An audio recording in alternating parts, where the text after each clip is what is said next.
Okay, it's good to see everybody. Let's see. Give me 1 second. Mute everybody.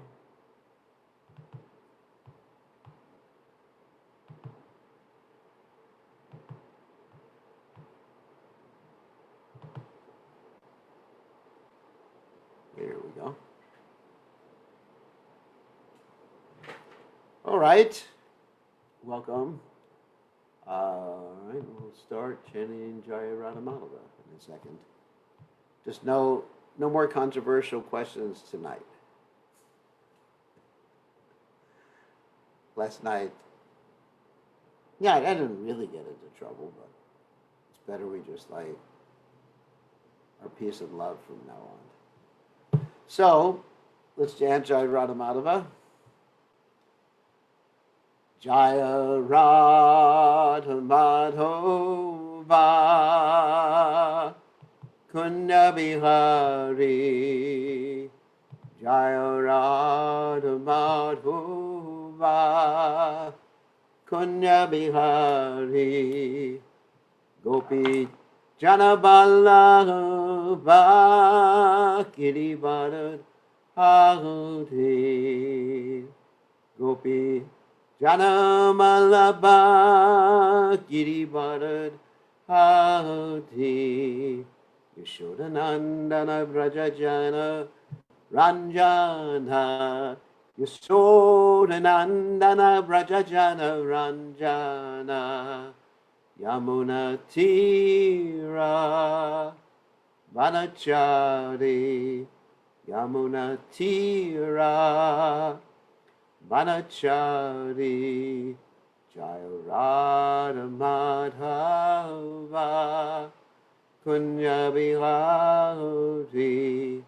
Jaya Radha Madhava Kunya Bihari Gopi Jana Vallabha Girivardhari Gopi Jana Vallabha Girivardhari Yashodanandana Rajajana Ranjana Yashodanandana Rajajana Ranjana Yamuna Tira Vanachari Yamuna Tira Vanachari Jaya Radha Madhova Kunya Bihari Jaya Radha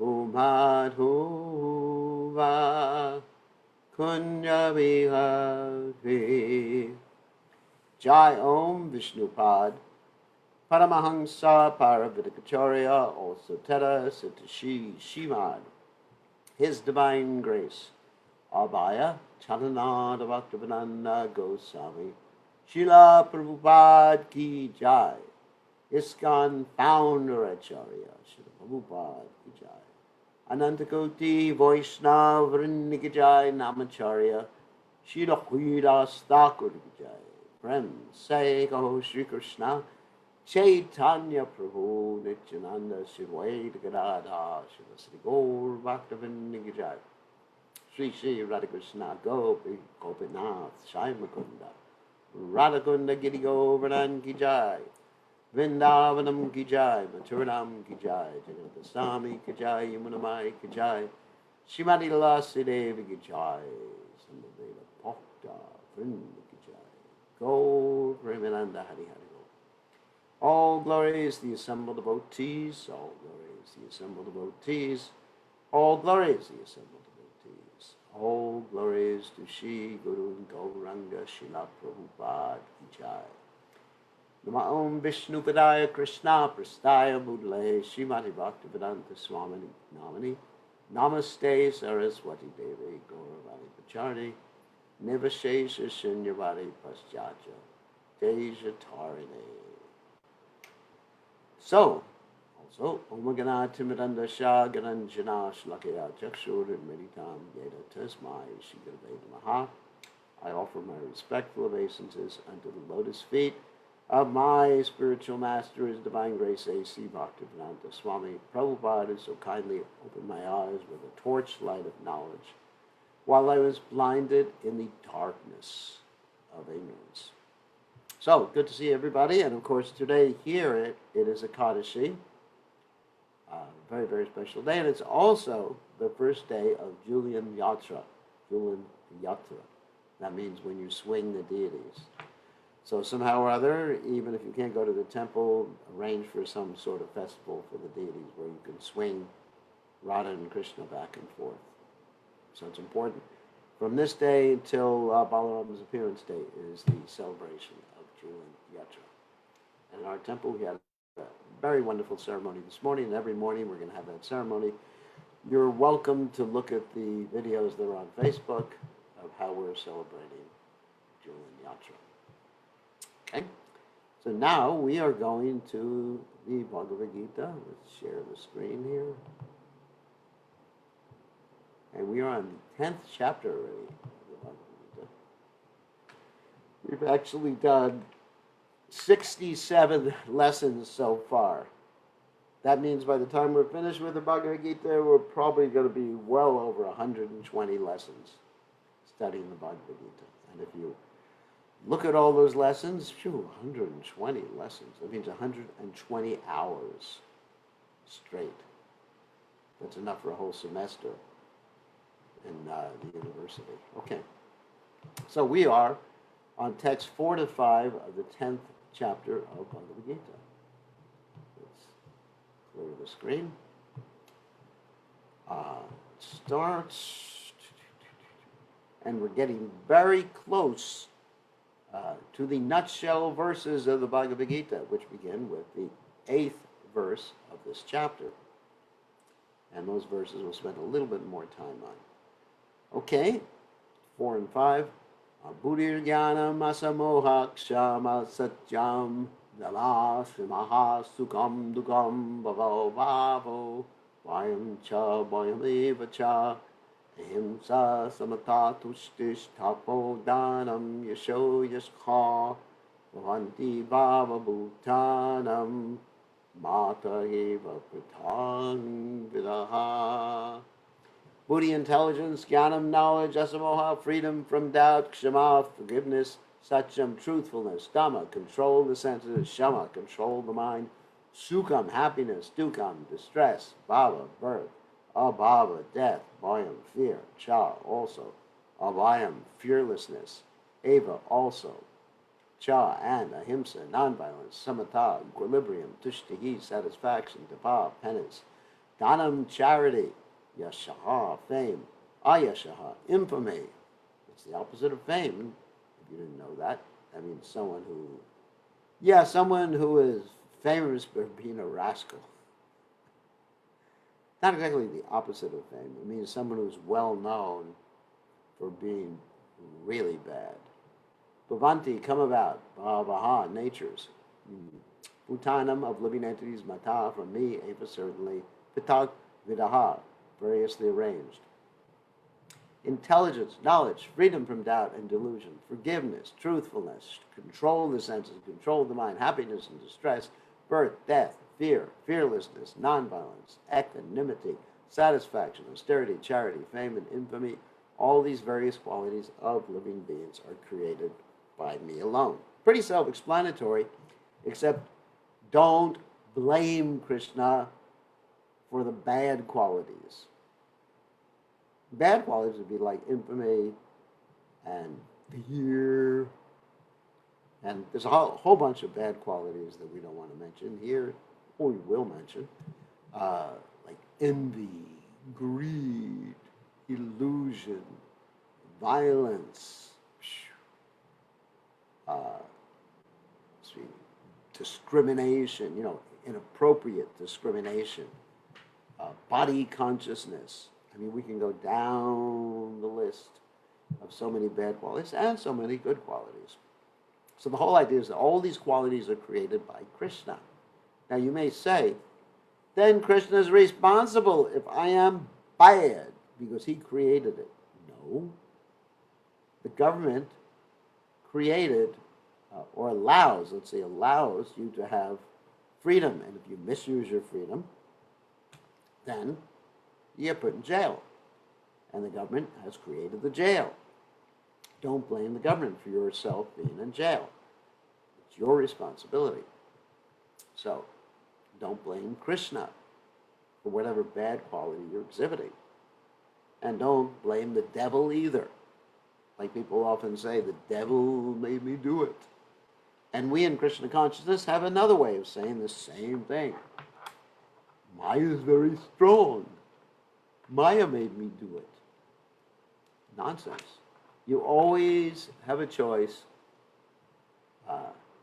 Build up your strength and say no. Just like one famous politician's wife had this slogan, and it was just say no. So we say just say no to Maya. The different qualities of living entities, be they good or bad, are all created by Krishna, and they are described here. And Prabhupada is going to go over the qualities. Intelligence refers to the power to analyze things in their proper perspective, and knowledge refers to understanding what is spirit and what is matter. Ordinary knowledge obtained by university education pertains only to matter, and it is not accepted here as knowledge. Knowledge means knowing the distinction between spirit and matter. In modern education, there is no knowledge about spirit, or as Prabhupada would often say. Actually, the first time I saw Prabhupada, it was at the university, and he said, where's the department of spirituality here? They have so many departments, science, math, liberal arts. They are simply taking care of the material elements and bodily needs. Therefore, academic knowledge is not complete. It can be used in Krishna's service, but it's not complete. Asamoha, freedom from doubt and delusion, can be achieved when one is not hesitant and when he understands the transcendental philosophy. Slowly, in other words, asamoha, freedom from doubt and delusion, would be Shraddha, is faith. And according to Krishnadas Kaviraj Goswami, Shraddha Shraddha Vishashadehe Sudradev Nishchaya, real faith means that if we actually believe, we will do what we believe in. And if you don't do what you believe in, your faith is lacking. Ashradana Purusha Dharma Shasha Parantapa Aprapyamam Nivartante Mritu Samsara Partmani. That if your faith is lacking, that's called Ashradana, Ashraddha, that means without Shraddha, without faith. Ashradana Purusha, those persons, Dharma Shasha Parantapa, Krishna's addressing Arjuna, in this Dharma, in this philosophy, and then Krishna says, Aprapyamam Nivartante, they won't become Krishna conscious, and Ritu Samsara Vartmani, they will go on the path of birth, death, disease, and old age. Slowly but surely becomes free from bewilderment. Nothing should be accepted blindly. Everything should be accepted with care and caution. Shama, tolerance and forgiveness should be practiced. One should be tolerant and excuse the minor offenses of others. Probably means the major offenses you better do something about. Sacham, truthfulness, means that facts should be presented as they are for the benefit of others. Facts should not be misrepresented. According to social conventions, it is said that one can speak the truth only when it is palatable to others. But that is not truthfulness. The truth should be spoken in a straightforward way so that others will understand actually what the facts are. Of course, that doesn't mean that you volunteer information that's going to offend someone. The example I often use is if you come across someone in the street who is extremely ugly. I know that's relative, because what's ugly to one person is pretty to another person. I know that. For example, if one frog sees another frog, and the male frog has this big pouch under him, and he's riveting in a deep voice, then the female frog will be attracted. Or if the male peacock flaunts his feathers, then the female is attracted. It's interesting, amongst the peacocks, the males actually have more decorations than the females, amongst birds in general. So, anyway, so getting back to the point. I got far afield on this one. So getting back to the point, if someone is extremely ugly and it's the absolute truth, you don't just volunteer that information. You don't say, ma'am, you are ugly. You definitely don't do that. That is offensive. So if the person asks, let's see if the person asks, how do I look? Then you can answer, you look interesting. Instead of saying, don't tell a lie, but you also, according to Krishna in the Gita, later on, he gives us the austerities of speech. Sacha, Priya, Hitam. You always have to speak truthfully, but you have to speak pleasingly. Priya means pleasing, and Hitam means beneficially to the person, or for the person. So these are the parameters. These are the standards by which we judge whether we should speak or not. Truthfully, beneficially, and pleasingly.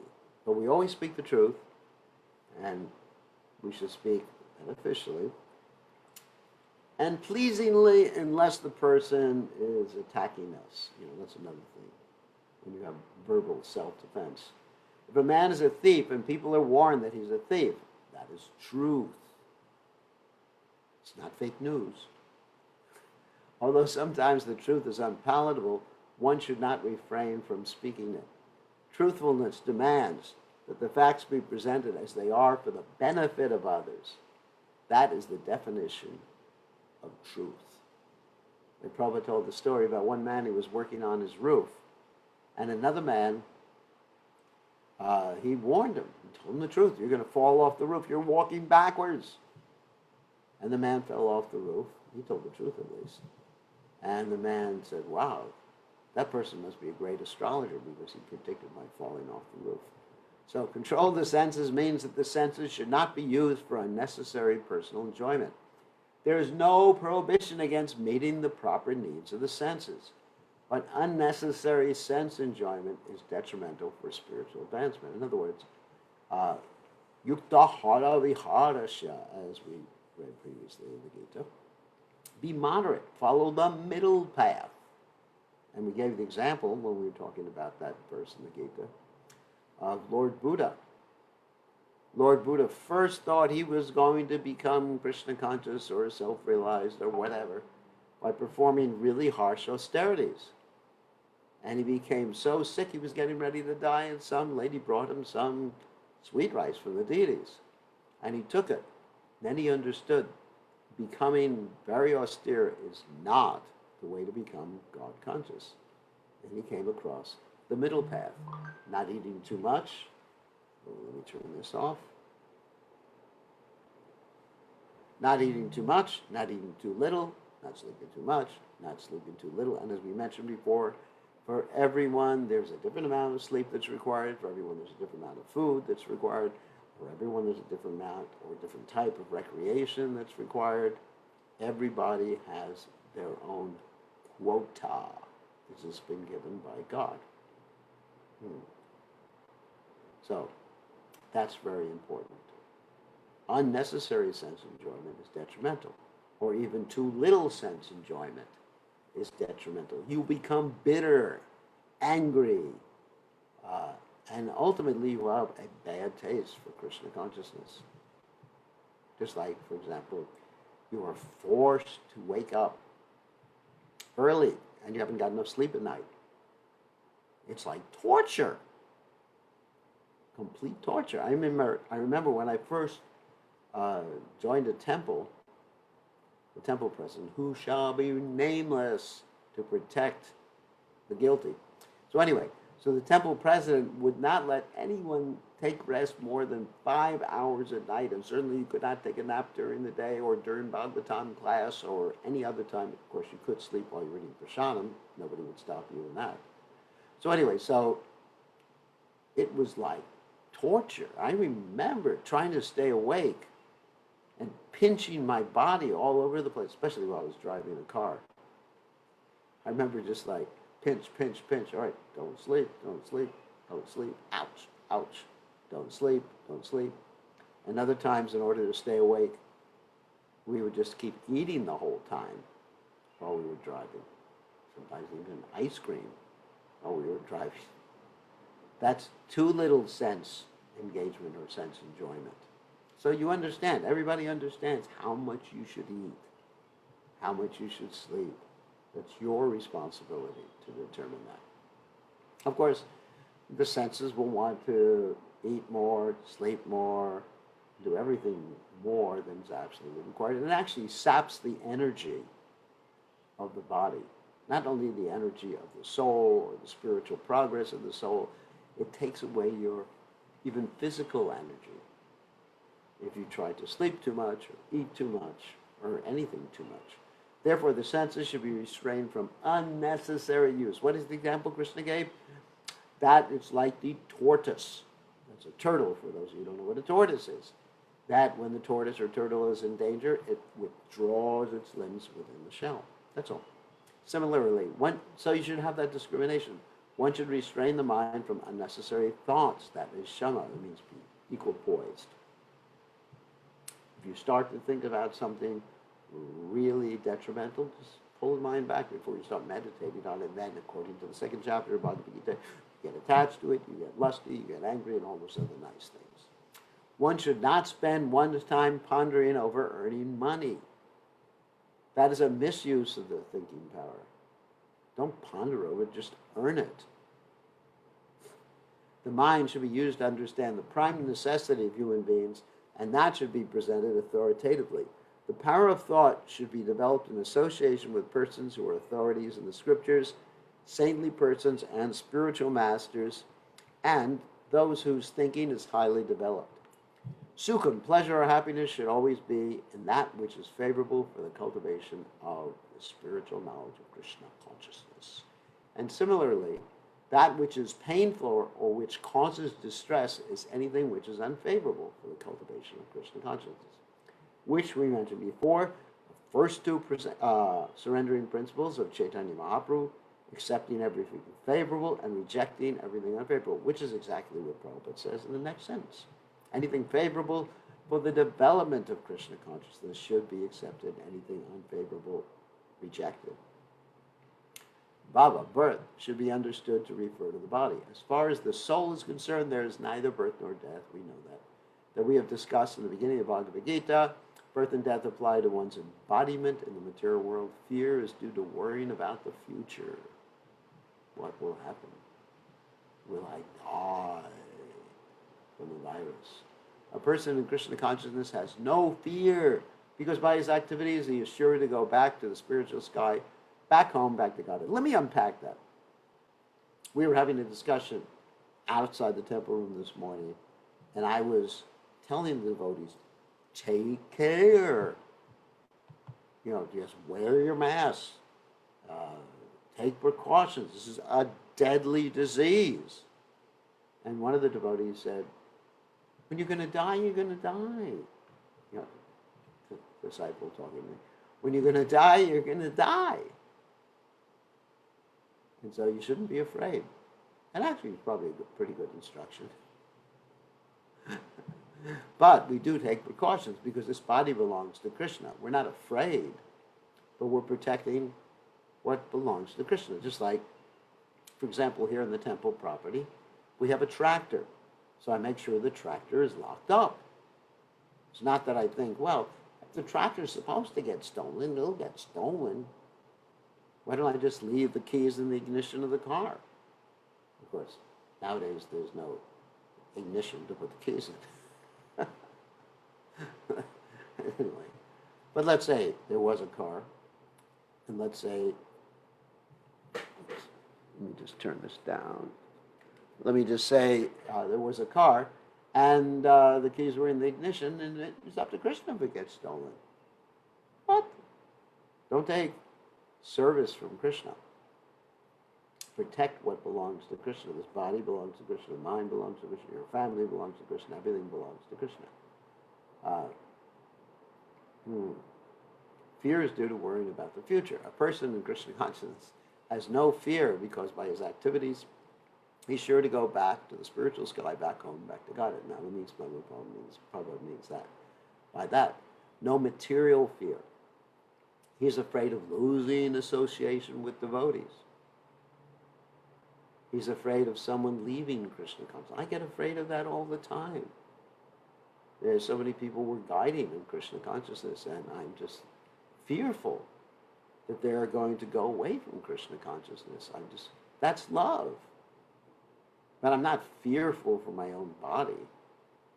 What will happen to my body? I hope they take care of it very well after I die. Hope they put me in a good place. I hope they give me internet connection after I leave this body. Anyway, we're not personally fearful, but we take precautions, and we're also fearful about a lot of things. In the spiritual world, people are feeling fear because they're feeling protective of Krishna. So there are instances of spiritual fear. Therefore, his future is very bright. Yes, it's a fact. Our future is very bright. But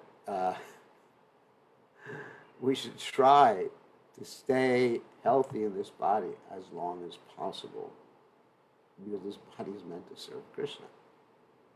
I mean, just because our car is ultimately going to break down, it's not that we don't change the oil. You understand?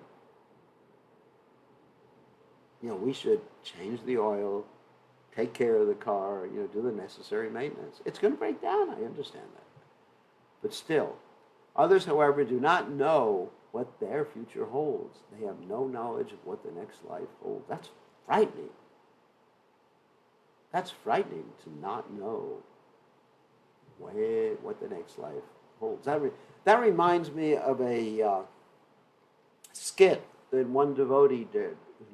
This devotee's name was Madhu Pandit, not the Madhu Pandit who's in India.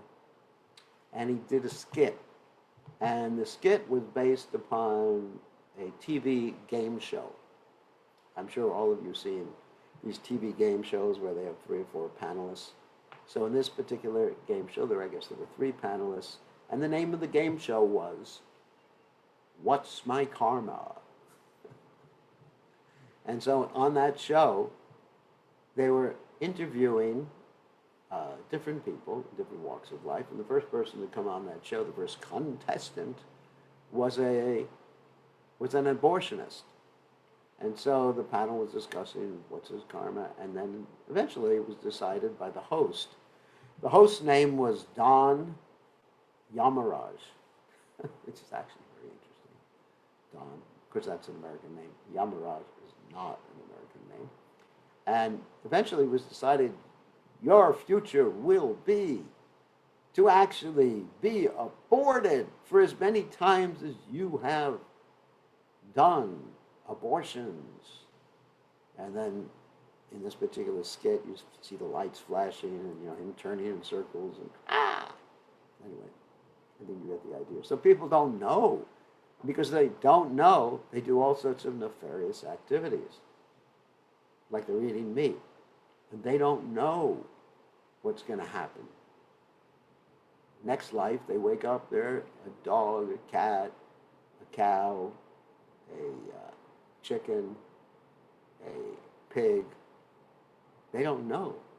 But we, by Prabhupada's mercy and Krishna's mercy, we know what's going to happen next life. I mean, it's pretty easy to predict who's going to become a dog, a cat, a chicken, etc. Like Prabhupada even said, this politician in India, which we mentioned yesterday, he became a dog in Sweden in his next life. And he actually even wrote a version of the Bhagavadgita. So they are therefore in constant anxiety. If we want to get free from anxiety, then the best course is to understand Krishna and be situated always in Krishna consciousness. And that way we will be free from all fear, anxiety, trepidation, etc. like that.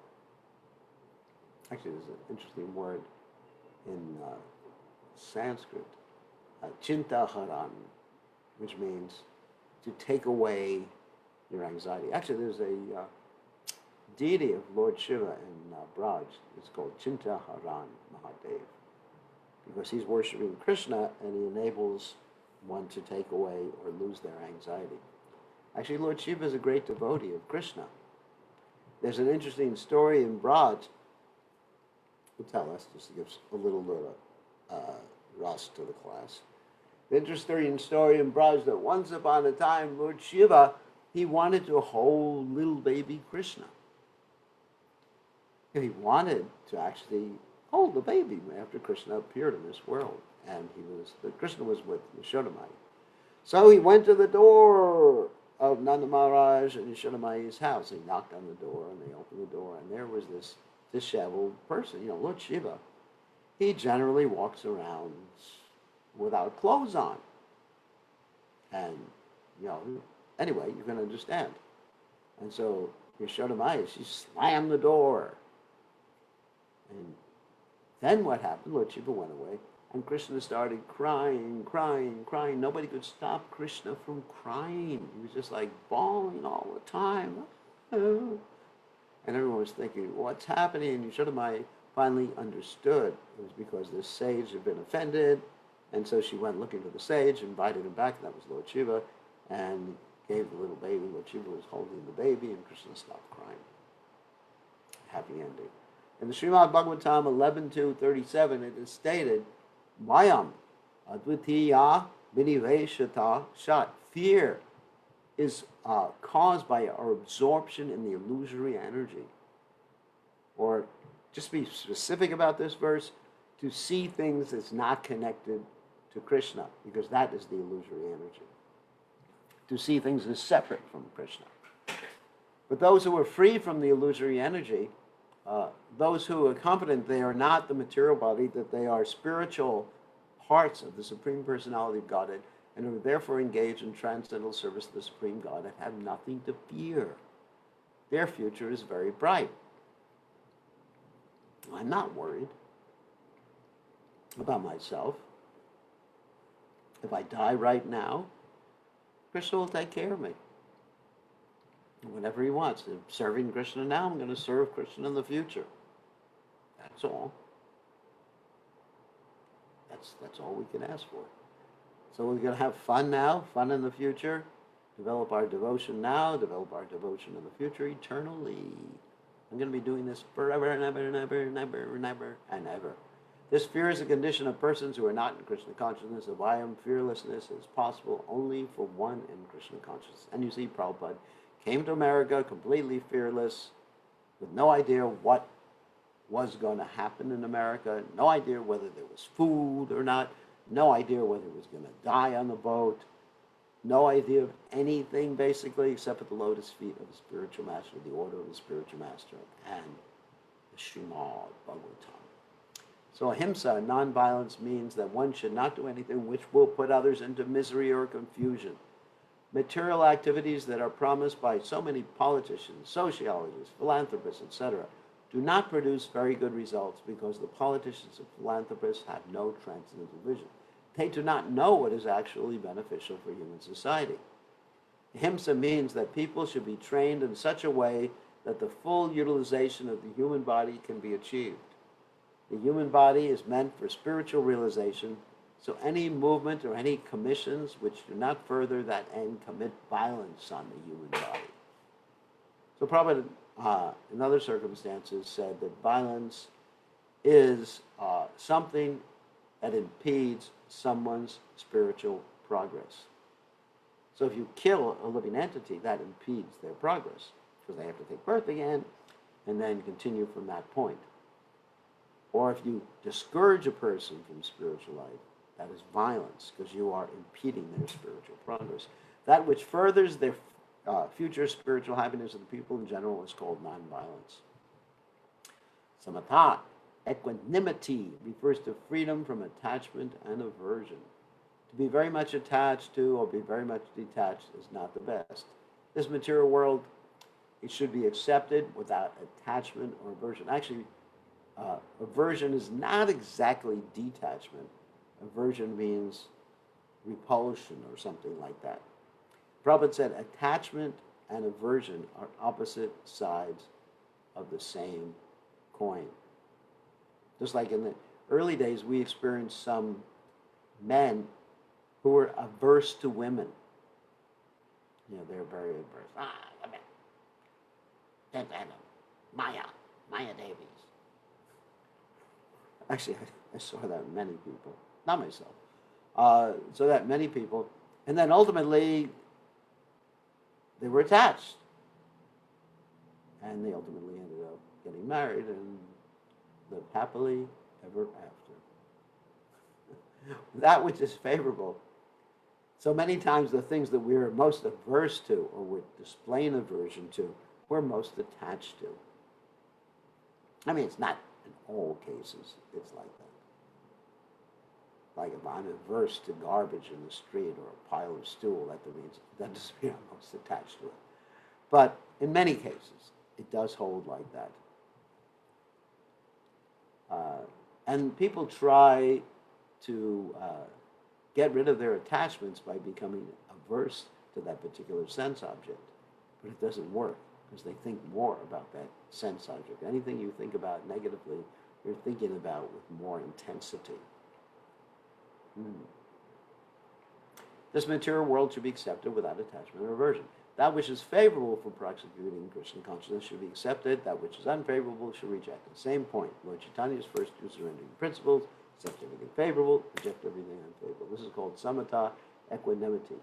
A person in Krishna consciousness has nothing to reject and nothing to accept save in terms of its usefulness in the prosecution of Krishna consciousness. So, tushti, satisfaction, means that one should not be eager to gather more and more material goods by unnecessary activity. One should be satisfied with whatever is obtained by the grace of the Supreme Lord. That is called satisfaction. In other words, if you have a car that works, you're satisfied. I've seen people with so many cars. My father had so many cars. Like, how many cars? Like 15 cars he had. But you can only drive one at a time. Or you may have a big house with like 50 bedrooms, but you can only sleep in one bedroom at a time. So just be satisfied. Whatever you need. Okay, we're not going to begrudge you for that. Tapas means austerity of penance. There are many rules and regulations in the Vedas which apply here, like rising early in the morning and taking a bath. Sometimes it's very troublesome to rise early in the morning, but whatever voluntary trouble one may suffer in this way is called penance. I'll give you an example of that.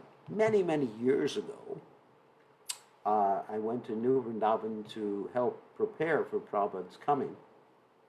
This was in 72.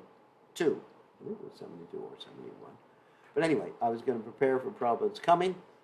And so I experienced austerity unlike I've ever experienced before.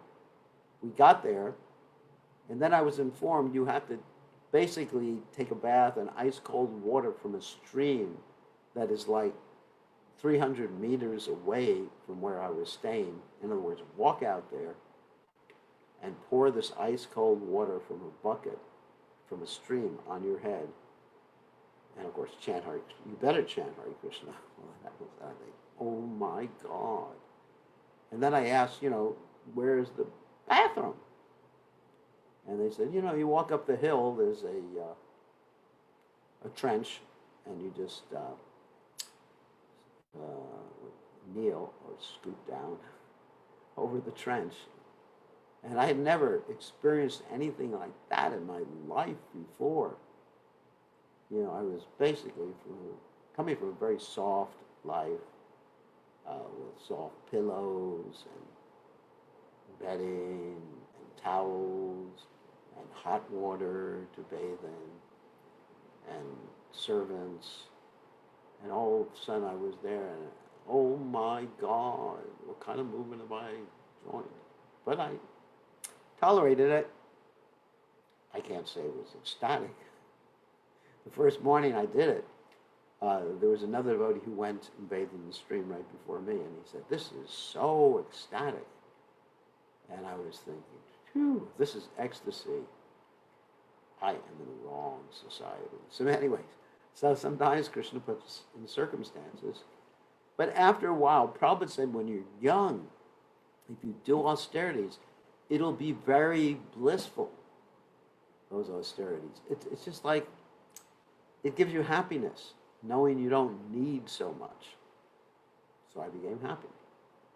And therefore I was able to do more austerities after a while, like living in a Volkswagen Bug with one other person traveling around preaching Krishna consciousness. That was austere.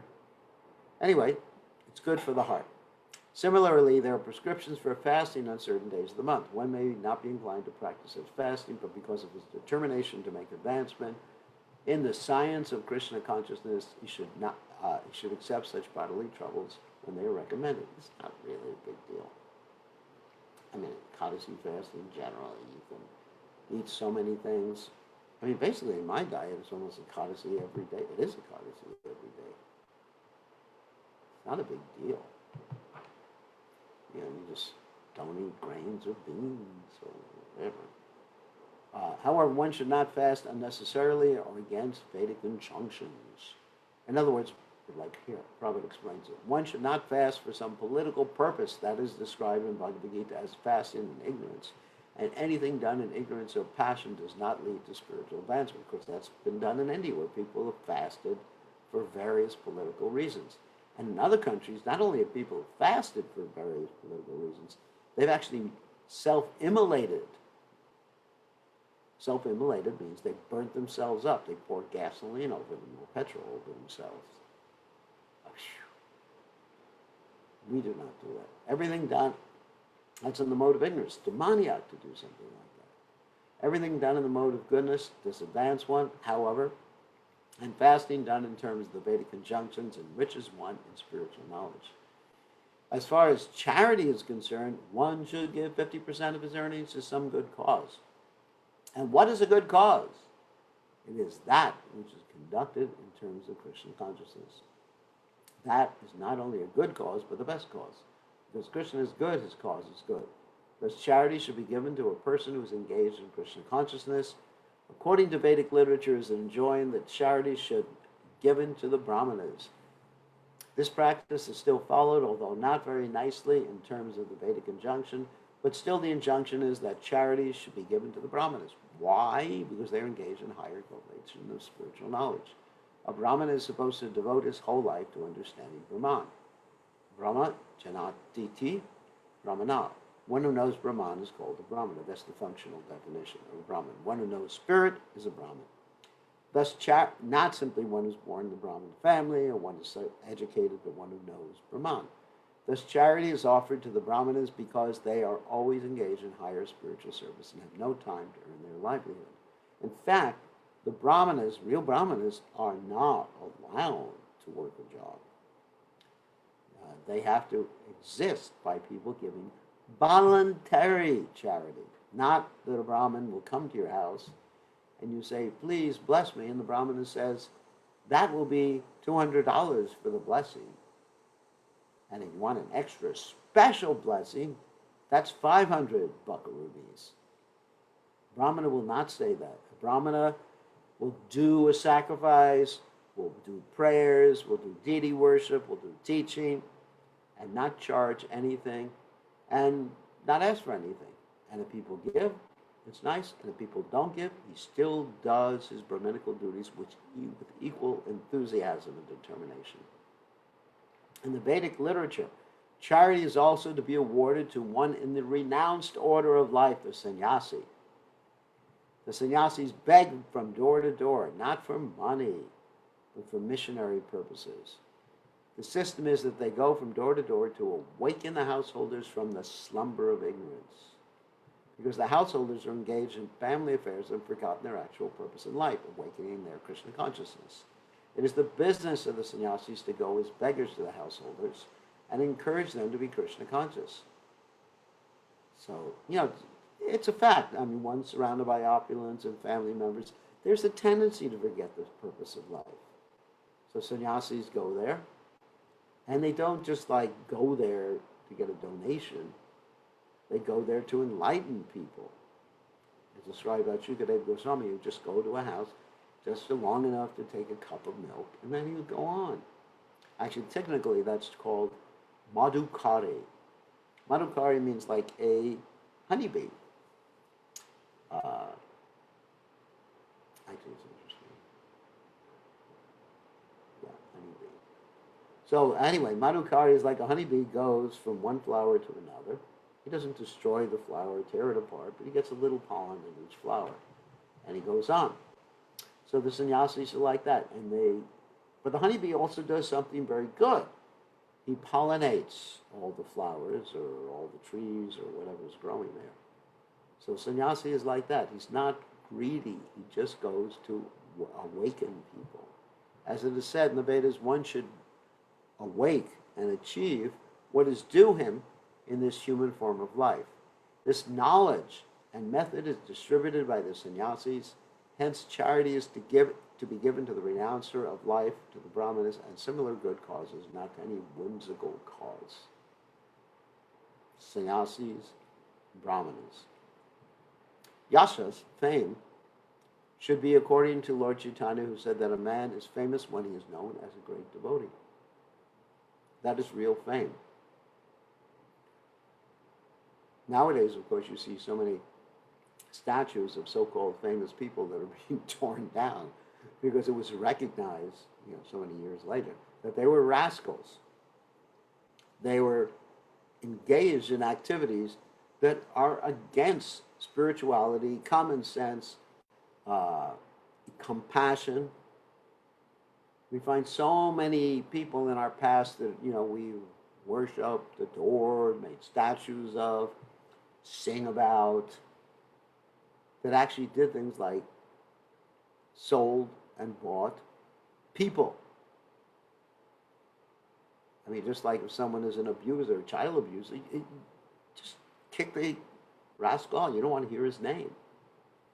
So in the same way, if someone has actually bought and sold people, that's abominable. It's simply abominable. So how can we worship someone who is abominable, including so many modern-day politicians? Of course, they may not be buying and selling people, but what are they doing with your mother, the cow?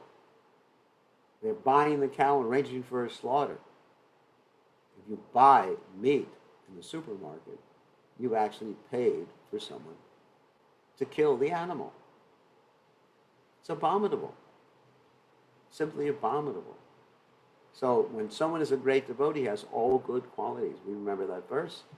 Vishyasti bhakti bhagavadgita kinchana arganas tacha samasute sura arabha bhakta shikato mahadguna manorite nasute avato bahi.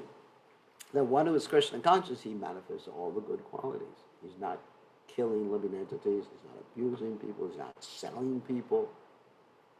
Simply abominable. I mean, if you look at practically anyone's background, I mean, some people reform themselves, repent.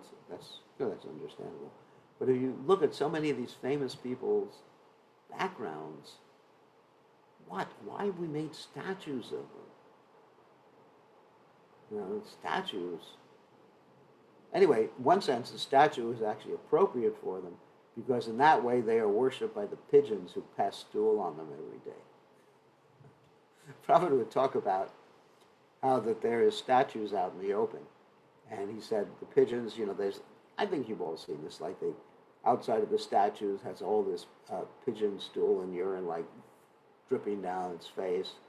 And then once a year, Prabhupada said, on the appearance day or birthday of that particular individual, Prabhupada said the municipal sweeper comes with his brush.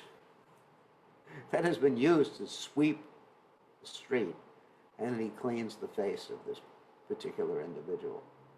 So actually, it might be appropriate just to leave them standing just so that they can have bird stool on them all the time.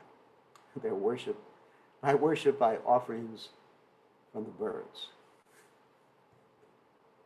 This is real fame. If one has become a great man in Krishna consciousness, and it is known, then he is truly famous. One who does not have such fame is infamous. That's a fact. Or has bad fame, he's infamous. All these qualities are manifest throughout the universe in human society and in the society of the demigods. There are many forms of humanity on other planets, and these qualities are there. Remember these qualities, very important. Now, for one who wants to advance in Krishna consciousness, Krishna creates all these qualities, but the person develops them himself from within. One who engages in the devotional service of the Supreme Lord develops all the good qualities as arranged by the Supreme Lord. So you should examine, or each of us should examine, which of these qualities we are manifest, or which of these qualities we are lacking.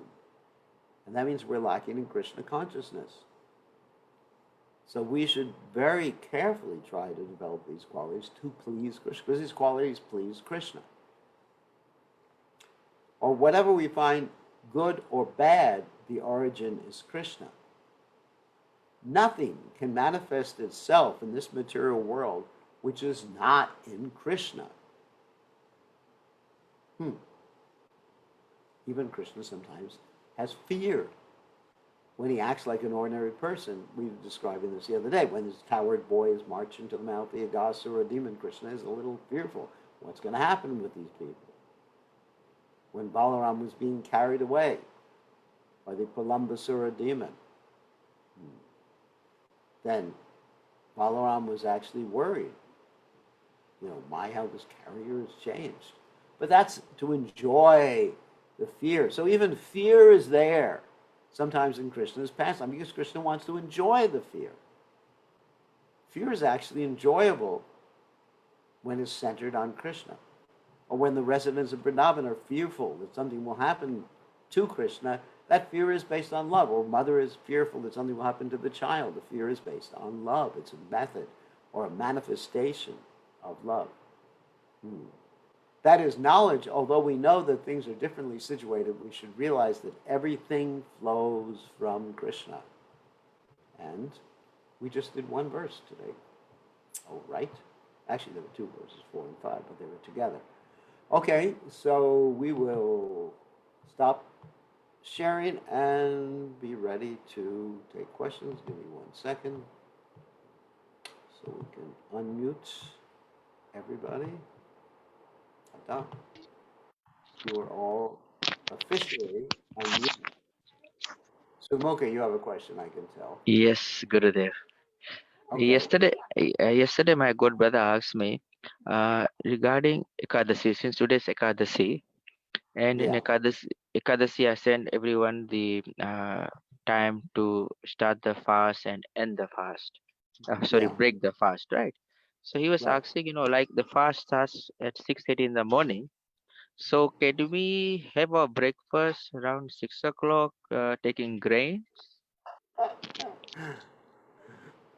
I've heard that one many times before. No, it's not appropriate. Just, I've heard people say, I'm going to wake up at 2 o'clock in the morning and eat like a pig at 2 o'clock in the morning. And that way I'll fast for all of Ekadasi. That's cheating. Just don't eat at a time that you normally don't eat at. Don't make arrangements to do an end run around your fast. Just like fast from the time you wake up. Okay? You can eat the previous day up till midnight. How about that as a standard? But don't try to cheat. That's cheating Krishna. True, true. Okay? Yes, Gurudev. Thank you All so right, much. let someone else ask a question who doesn't want to cheat Krishna. Gurudev, It's one of those questions. Sometimes people ask, someone asked me the question, and then I actually usually know that that's the person asking the question, but they don't want to take the blame for asking that particular question. No, it was a. It's not you. I know. But Okay. sometimes you get, what do you do if someone does this? So then I know it's probably them. All right, so on that happy note, who is next?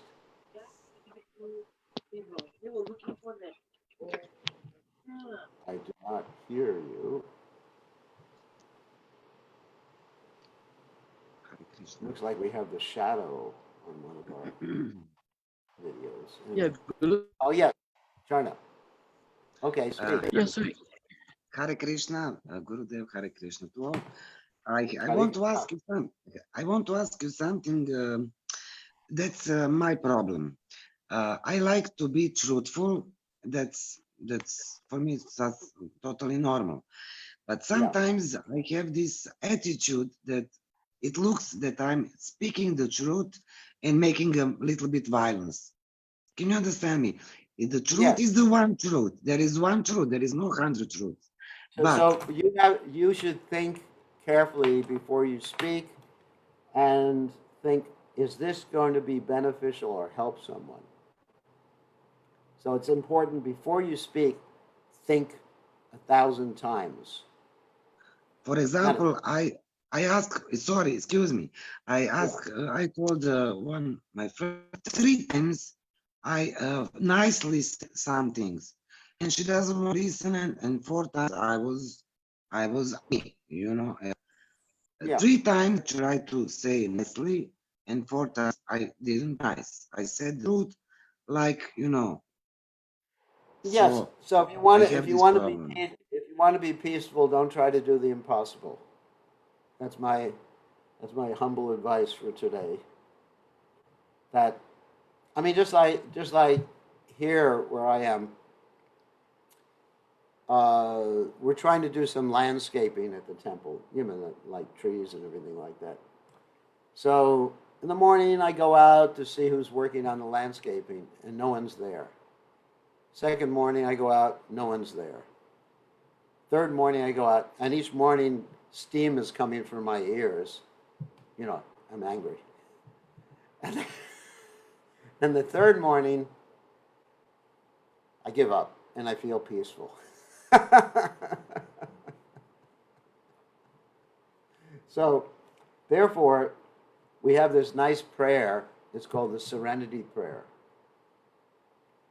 My dear Lord, please give me the ability to understand the difference between the things I can change and the things I can't change, and let me work on the things that I can change. I'm paraphrasing it. And the things that I can change, Hare Krishna, Govinda. So we really have to know when to give up. It's like beating a dead horse.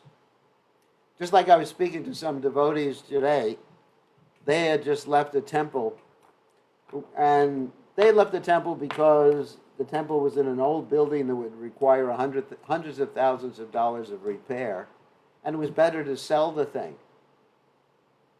And so they left, but someone else thought, well, we'll just keep we'll just repair the place and spend more on the place, more on repairing it than another place would cost to buy afresh. So basically, we should put our energy in the proper place. You know, we have a limited amount of energy, and there's no sense. I've come to the conclusion, as the devotees have taught me, that is not, I have very good teachers amongst the Hare Krishna devotees that don't expect anything. And then when someone does something, then you're ecstatic. If you have no expectations, then you get completely ecstatic. Wow, this is amazing! Just like we have one devotee here who is painting the deck on the temple. You know, he's the one devotee who's out there working.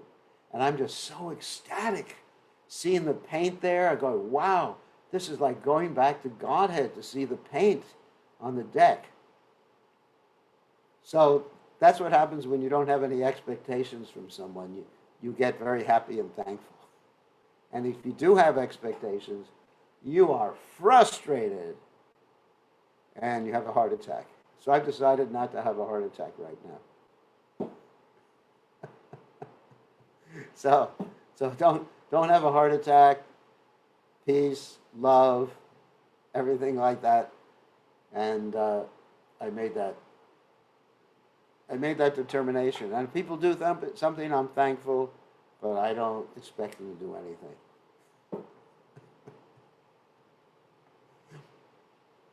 Now I'm completely absorbed in Shanti. Om Shanti, Shanti, Shanti, Shanti, Om Shanti. Of course, nothing's getting done, but at least I'm peaceful about it.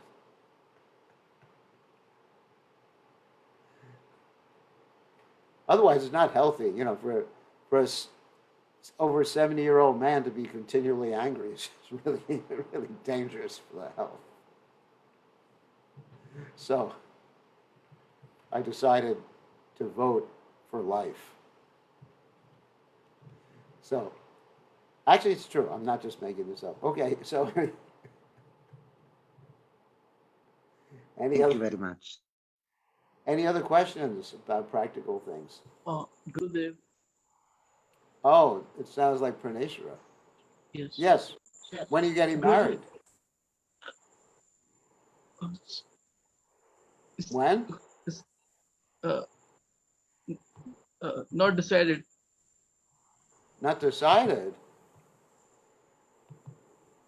Too bad. All right, let me know. At least I can attend by Zoom.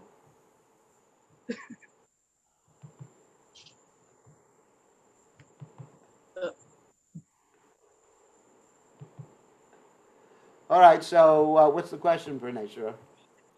Gurudev, like the people protect slaughtered to have the cow, and they sell them for the slaughterhouse.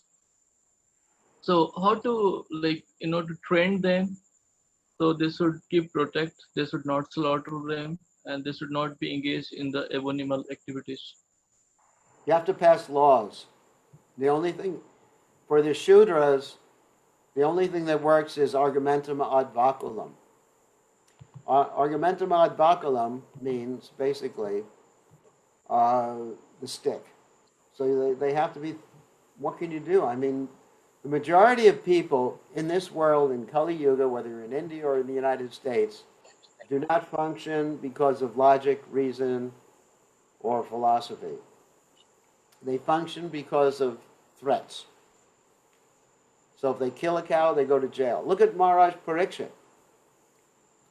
Maharaj Pariksit encountered the personality of Kali who was torturing the bull and the cow. He didn't just, let's say, try to preach philosophy to them. He took out his sword and was getting ready to kill Kali.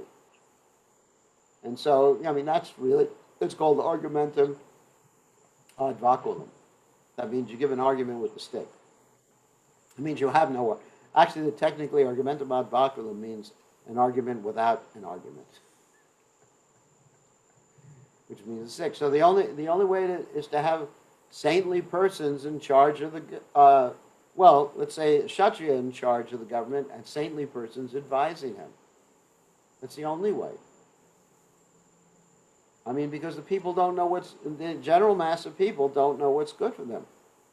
I mean, in many countries, or in most countries, or in all countries, I'm not saying any specific country, because I am referring to America right now, the mass of people elect the biggest rascal.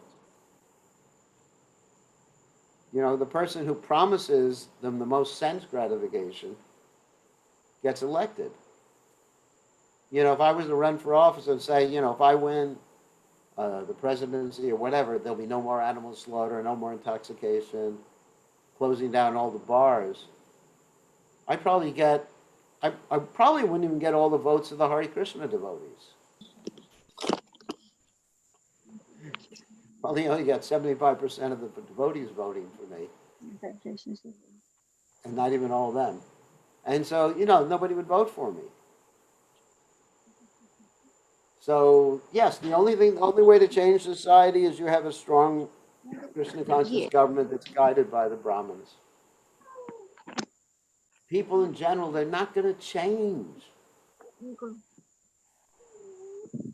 I think it's a hopeless case to think that people in general are going to change. You could make 5% of the people. That will change. is a baby crying. Here's the baby. I don't see the baby. Anyway. Okay, so maybe 5% of the people will actually change. 10% if you're extremely lucky. So you need a strong government. And someone that people look up to, like Parikshit Maharaj, Lord Ramchandra. I mean, these are the strong people. I mean, in India, you have a pretty good prime minister. I admire him. But it's going to be very hard for him to do anything because he has all these other interests he has to address. The problem is, even if you have a good guy in government, he has to actually bend to the will of the general mass of people.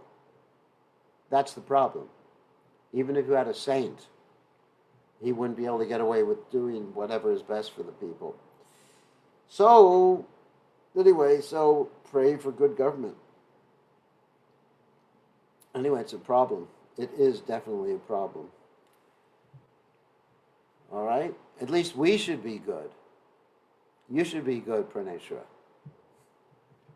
Set an example and help other people. Yes. All right? One other Yes. question. Oh, it's good to see Saki and Gokul Bandhu. Wow. We miss you. Gurudev, All right, who's asking a question? Who are the... Gurudev, can I ask a question? Yes, Gopalji. So you were saying that we need a good government, and of course that would mean trained and powerful Kshatriyas, but how will that be able to be maintained if there's not a very strong advisory class of Brahmins? That we have to work on, not in this lifetime. If it happens, it'll be several lifetimes. We actually have to develop a class of Brahmanas, and I don't expect it to happen tomorrow. I mean, I have to be realistic. You know, if I think that the whole country or this country is going to become Krishna conscious, there are several countries that could become Krishna conscious very quickly or more quickly. One is Fiji. If the devotees would all work together and with a unified voice for a unified strategy, I could see the country of Fiji becoming Krishna conscious. But the devotees aren't, you know, they're working in separate directions. That's the problem, as is the case. If we can learn to work together, certain countries we could actually be extremely successful. But let's be patient. We'll see you next lifetime. Right? Probably. Next life. Probably. No. For sure. We'll see you next lifetime. And then we'll just work on it a little bit more I hope for so. Prabhupada. And we'll just keep working on it until we're successful. And then even after we're successful, Kali Yuga will completely take over anyway, and the whole thing will be lost. How's that for encouragement? Yay. Even when Krishna taught the Bhagavad Gita, you'll remember this, to Vivaswan, Manu, Ikshvaku. After a while, the whole science of Bhagavad Gita got lost and Krishna had to come down again.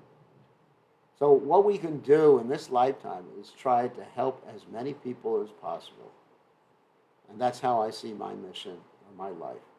To try to help as many people as possible and not get frustrated if people don't want help. Just try your best and be Krishna conscious yourself. That's all I can do. If I start to think about other, getting frustrated with people not cooperating, it's not going to help me. I just have to try my best. On that happy note. Thank you. Anyway, we sent some messages to different people tonight.